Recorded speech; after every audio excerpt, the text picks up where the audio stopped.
Hello everyone and anyone being forced to watch this video. My name is Joseph Venencia and I'm going to multitask today and tell you a little bit about my project, drive on the highway, and take quick looks at my notes to make sure I say all the things I want to say. First things first, communication is very powerful. If you can't effectively communicate and effectively listen, well, you're not really going to be successful at much of anything, I don't think. So one thing we touched on in the beginning of this course when discussing communication was that basic communication is basic self-awareness. I would say at the beginning I maybe understood this about 60%.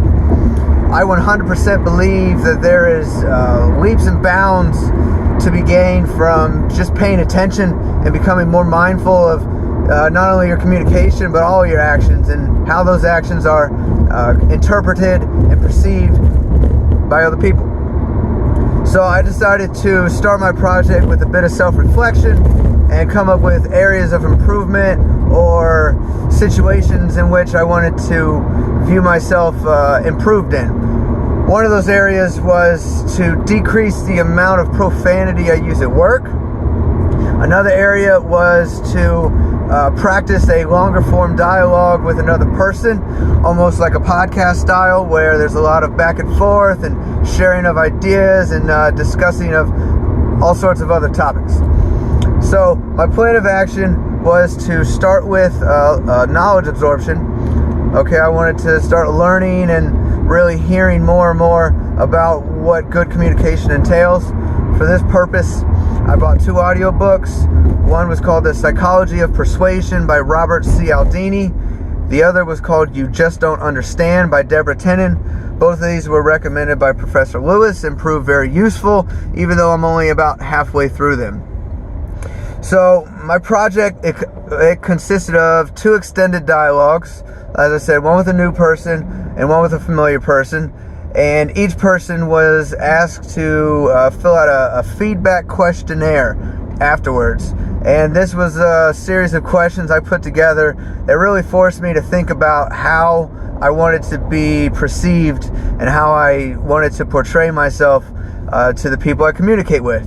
So thank you, Julia, for your participation, your feedback, and your time in general. Also, I had a very difficult time trying to monitor and scale back the frequency in which I use profanity. Okay, I don't really get offended by language, and essentially I've projected this onto the rest of the world and really forced them to endure the sound of my potty mouth. Now, this is especially true for me at work. I work at FedEx Freight, and essentially it's a dirty, blue-collar, repetitive, fast-paced kind of environment with a bunch of hooligans and heathen type of mostly men.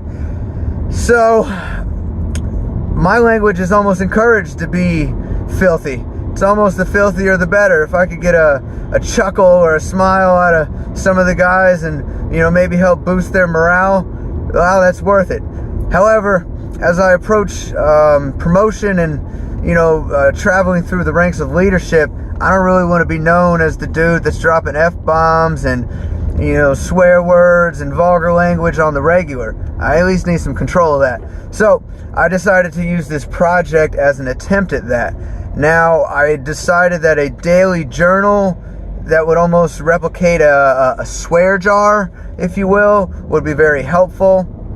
However, I failed 100% on this. Out of the 30 days that I started this and pursued this project, I made 4 journal entries.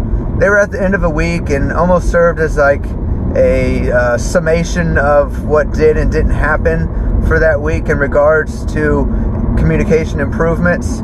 I really don't feel on a day-to-day basis I'm giving that much effort towards improving my communication. I definitely gave the effort towards becoming more aware, becoming more cognizant of what I'm saying, how I'm saying it, and why I'm saying it. So, with all those things being said, I'd like to conclude by saying change is incremental, and that self-improvement lasts a lifetime. So, to anyone that wants to get better at anything, start with learning, Start with identifying your inadequacies and accepting that you're imperfect, and then begin by developing a plan of action in which you can apply some of the things you've learned and get a good baseline for where you're at, where you're starting at, and then come up with goals to where you want to be.